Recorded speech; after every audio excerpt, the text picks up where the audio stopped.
Within a month.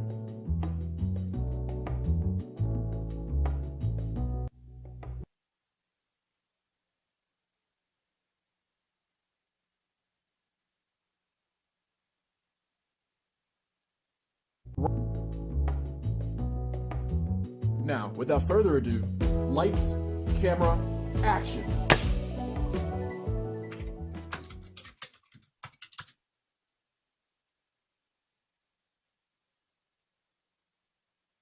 This is Pitch2Production, the show where we make a film and try to have it done by a month. Now, it is the first show of February, and there is no film one yet.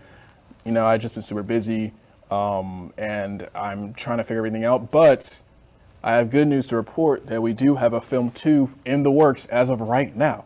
So, unfortunately, this was a school assignment, so there isn't a randomized factor like there was in January. But stay tuned for March because we will definitely be throwing dice for that one again. So for now, I want to talk to you guys about the pitch and the treatment of this film that I'm working on called Dog Ear.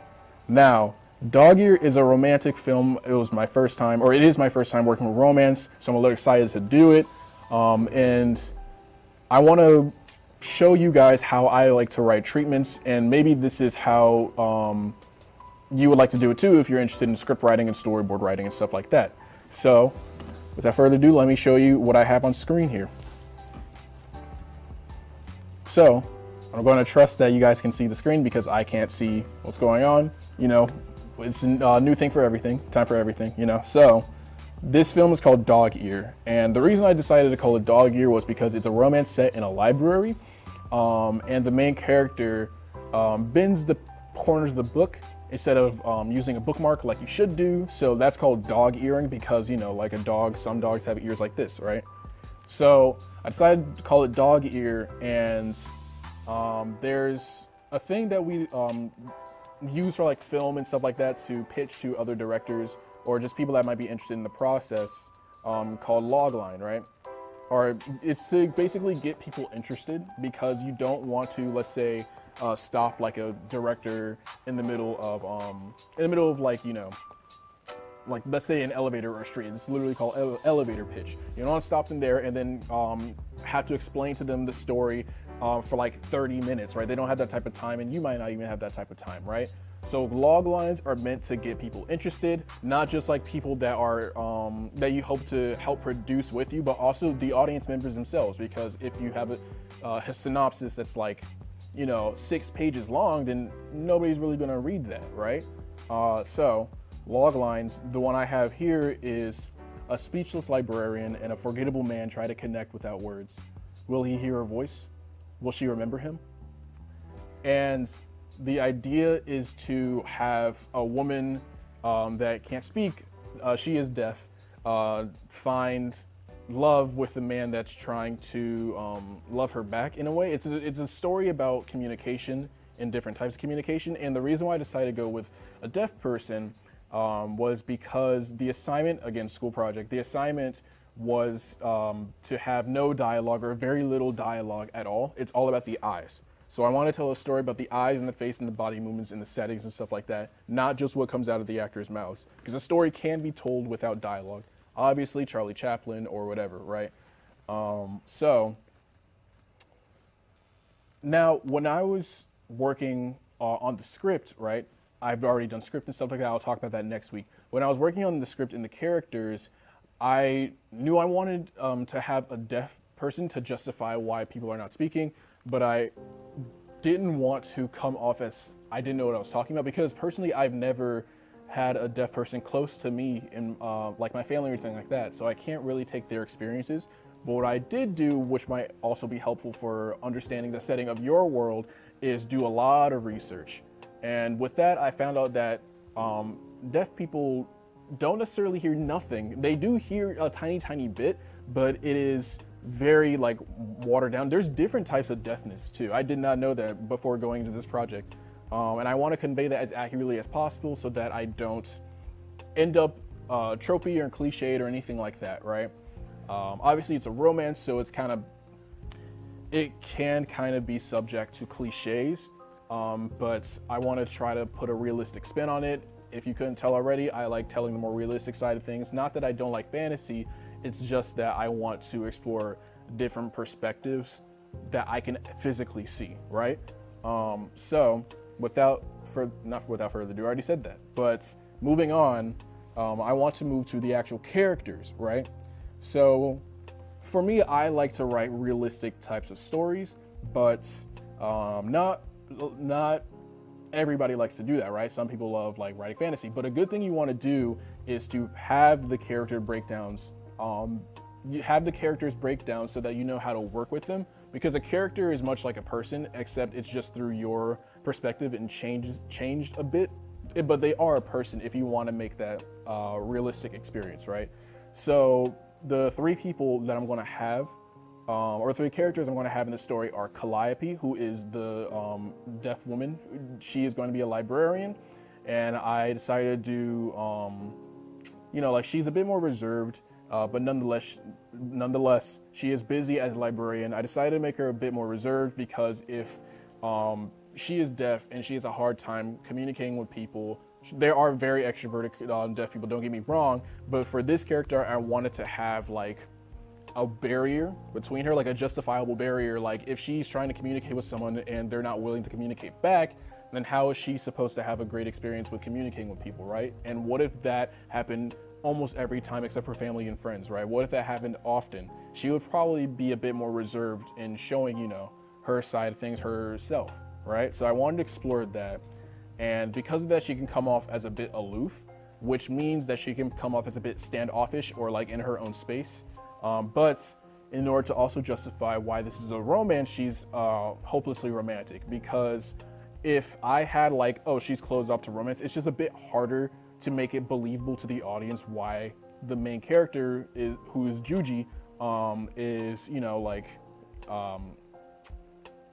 why they're even interacting in the first place. It would be hard to justify that. So Juji, or Julian, is in his 20s and he moves at a fast pace. So he's like Calliope. I want to establish some similarities, but the difference is that he can, the difference is that he doesn't really, he's more passionate. I will say that. I imagine him to be more passionate. I should have put it here. He's also hopeless romantic, but he's the one that actually goes to Calliope. But I didn't want to do like that thing where like opposites attract, because I do believe that opposites do attract, but after a certain point, it turns to like, then why are we together in the first place if we have nothing in common? So I wanted to establish that there is common ground between the two.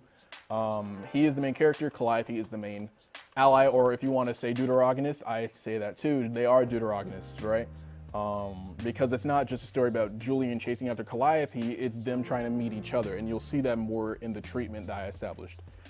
So before I go on to the next character, who's Kurt, I want to establish what 20s race variable somewhat stocky means, right?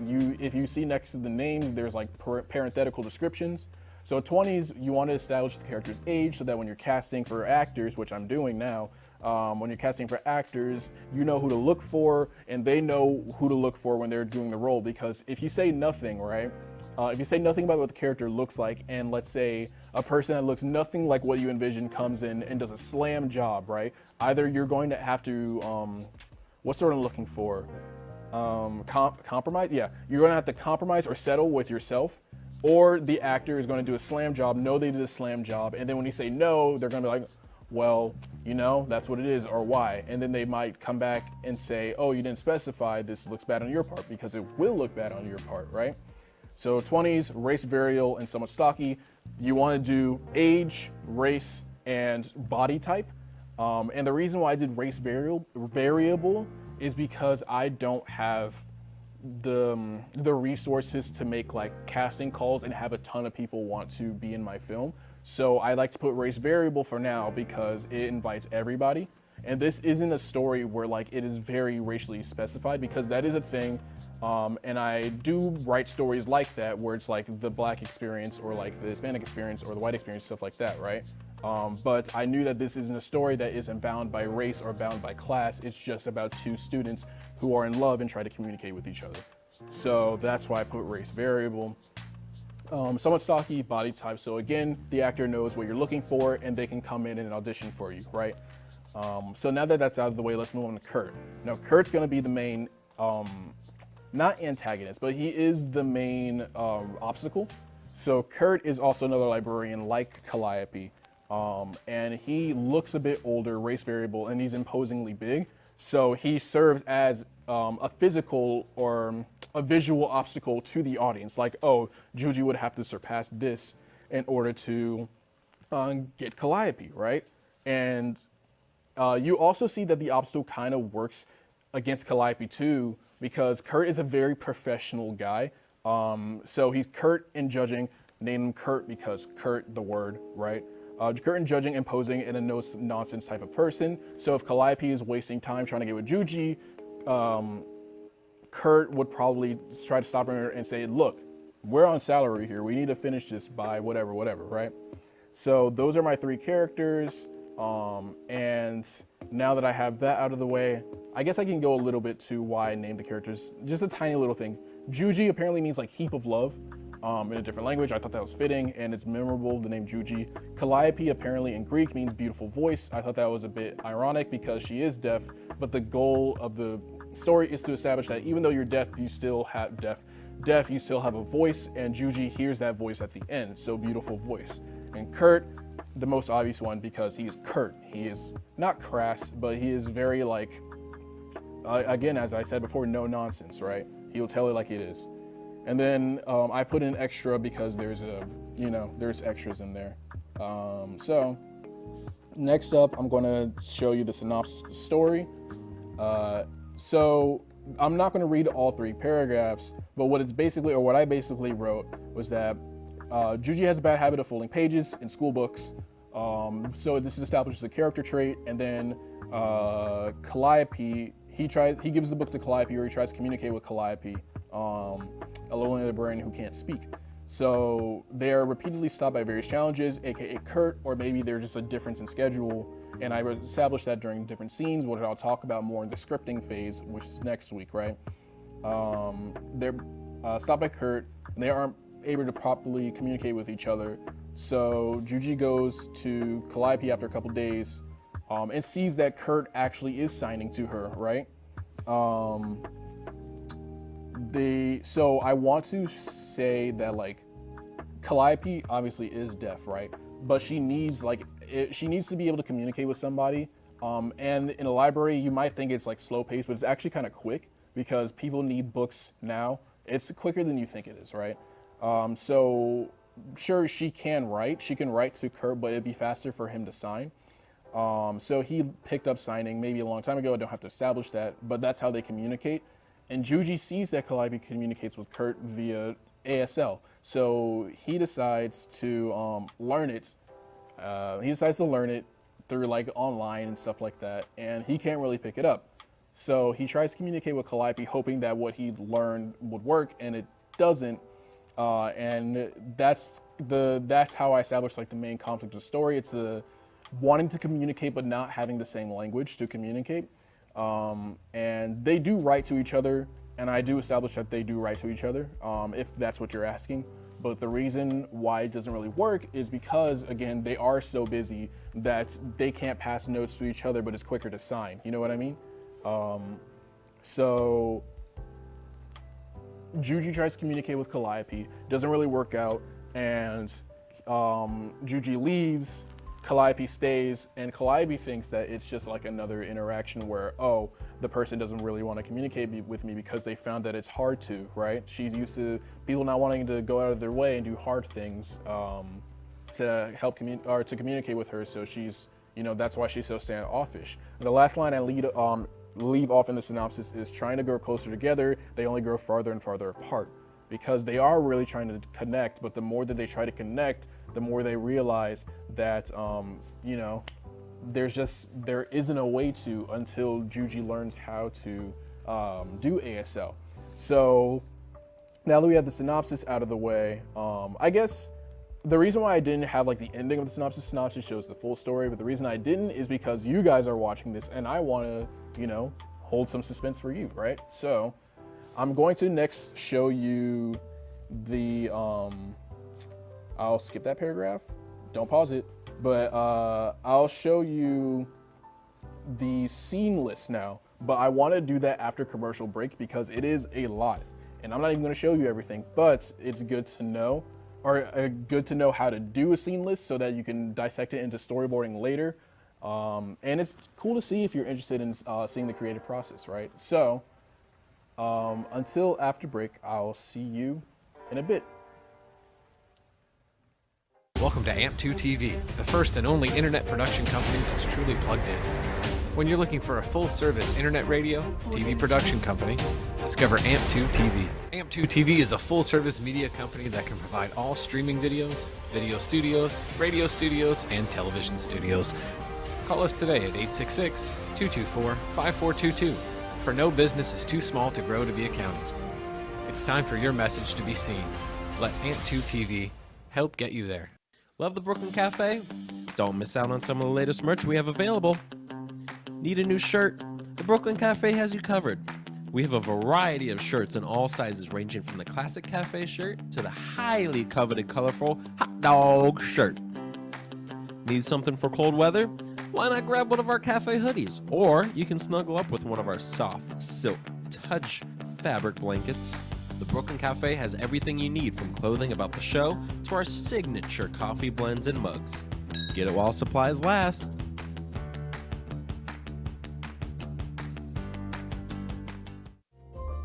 Hope you grabbed some popcorn. Pitch2Production comes back in 5, 4, 3.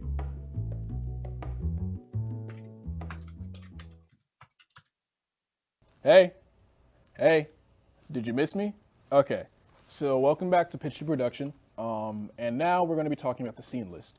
So the reason why you write a scene list is so that when you write the script, you know which scenes are in which order, and it also helps you edit the scenes down before you write the script. Scripts take a bit of time.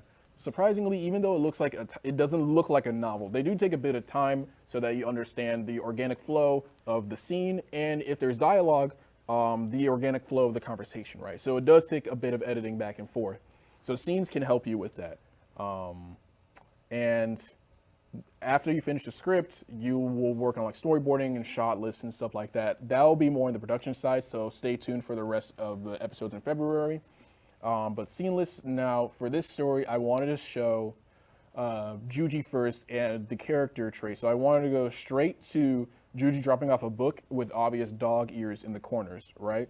I wanted to show like this is like an idiosyncrasy of, an idiosyncrasy of his. I didn't even say it right. Idiosyncrasy. Say it with, no, I'm kidding. But yeah, so he gives it to Kurt.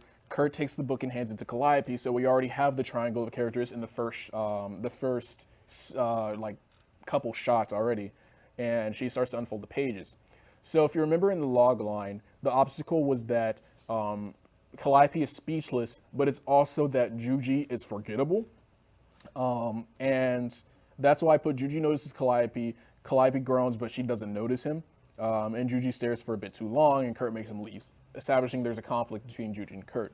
So when I write a story, I like to establish the dynamics immediately. I like to do that rather than a slow burn of characters.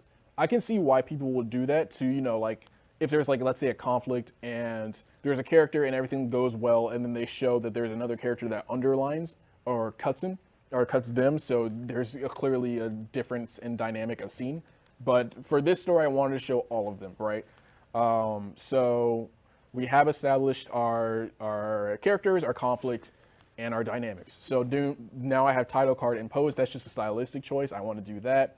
It's a bit big and dramatic. Maybe I'll fix it in editing, but that's what I want to do. So scene 2. Before I move on, scene 1, even though it's 4 lines, it's probably going to be like a minute or 30 seconds or something, like 30 seconds to a minute, but it's more than it looks, and you'll see that when I show you the script next week. So next, Juji walks in to the library and sees that Calliope is behind the desk. So this is going to be shot in FAU library. So, and you'll see in the script how I describe it, but because this is just the treatment, this is written for me and just like, people in my production team. But regardless, so if you go to FAU, there's an information desk, and like as soon as you walk in, you see it, right? That's the first thing you see. So Calliope is behind the information desk, not Kurt. So Calliope is by herself. She's trying to communicate with another person, but the person doesn't try to communicate back. She smiles, and it's someone just shrugged. So I wanted to put focus on Calliope because a lot of romance it's pretty one-sided. I want to say it's more like a character finds somebody and they learn more about that character, but the character themselves doesn't really have agency other than their backstory. So I wanted to show that Calliope is also her own person with her own struggles, so that this feels more realistic. It feels like two real people connecting at the end. So Juji sees this, like how sad. Calliope doesn't look sad because she's been this way, or she's experienced this for like 21 years, right? So she doesn't look sad, but she can tell by the energy of the air that like, oh, this is, like not good. So Juji tries to walk up, takes out a notebook and writes, right? Oh, sorry, I fast forwarded. Juji sees this interaction and picks up a book and goes to Calliope. So he wants to talk to her one more time. And he tries to talk to her, like actually verbally talk. And remember when I said that this film, the goal is to not have any dialogue or very little dialogue. So I wanted to, with this shot or with this part of the scene, have a POV shot of Calliope, which you'll see in the script. POV shot, so we understand that that Calliope is deaf before Juji even understands, right? So I just wanted to do that. That was my own choice. And she just stares, and that's where the first wall comes in. There's a lack of communication, or not lack of, but there is none. So Calliope returns her gaze to the book. I wanted to establish that she's done this so many times, so she's just used to it. Like, oh, maybe she sends him a note saying like, oh, Kurt can help, but that's in this. If you don't see it here, you're gonna see in the script. I'm just gonna say it like that, right? So after that, she's expecting the Juji just to leave, right? But Juji slides back a paper saying, "What are you reading?" Right?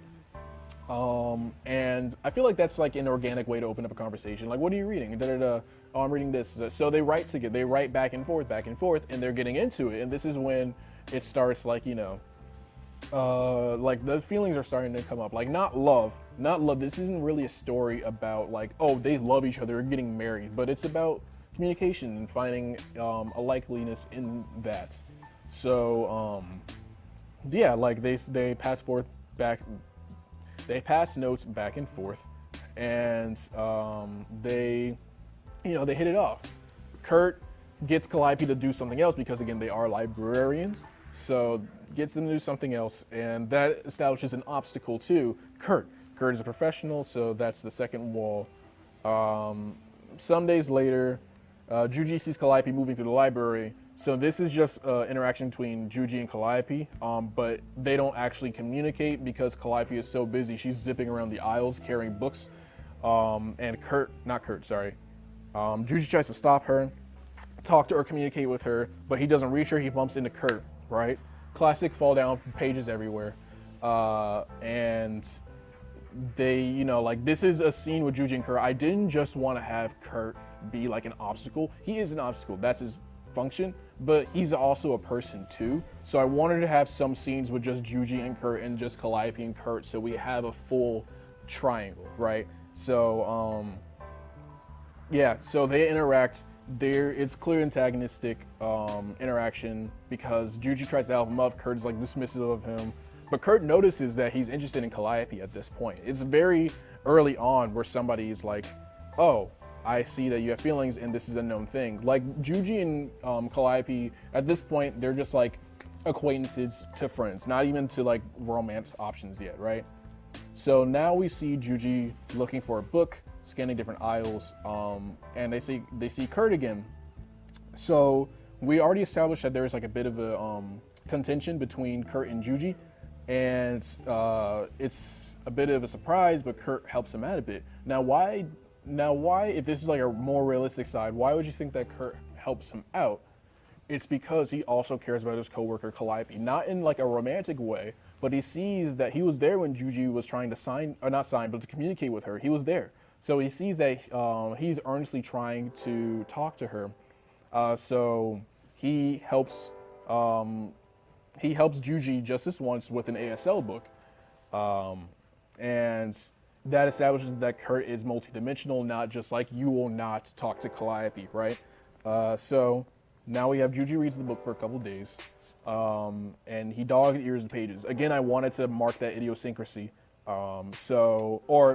Idiosyncrasy means like a little habit. I wanted to mark that because that's special to Juji. And he goes to Calliope again, tries to sign. He only had it for like the ASL book, he only had it for like a couple days. So he's not going to be proficient in ASL, obviously. So when he does sign, she doesn't really understand what he's saying, but because she wants to talk to him, she like smiles, or the word I used, I think was, in the script, I think I used grimace, like an awkward grimace, because, you know, like she wants to communicate with somebody and he's trying, but they just still can't, no matter how hard he is trying at the moment. So he leaves, he's heartbroken, and this is probably the end of Act 2. So if we were to split this script up, or this treatment up in 3 acts, it'd be Act 1 ends with Calliope being dismissed by Kurt to do something, and they see that, and Juji sees that he's signing to her. Act 2 would end with this scene where it's like a heartbreak moment where he's trying to communicate with her, but she's just not understanding, or she can't understand, right? And now for Act 3, I don't want to show you Act 3 yet, because at the end of the month you will see the film for yourself. I want to show you guys that in premiere, so stay tuned for that. Now, just because we're done with looking at this treatment doesn't mean that we're done with the show. Next week we're going to be talking about scripts, and then we're going to be talking about actual production, which there's a lot of for this. So let's say I'll see you next week, and I hope you stay tuned. Please tell people about this, because the more you guys watch, the more I'm able to do, and I really want to do a lot and show you guys a lot, okay? So, as I like to end with every episode, stay tuned and let us know for this treatment, would you watch it? And that's a wrap. And we're out. You've been watching Pitch2Production. Join in next week as we keep the ball rolling and the ideas flowing.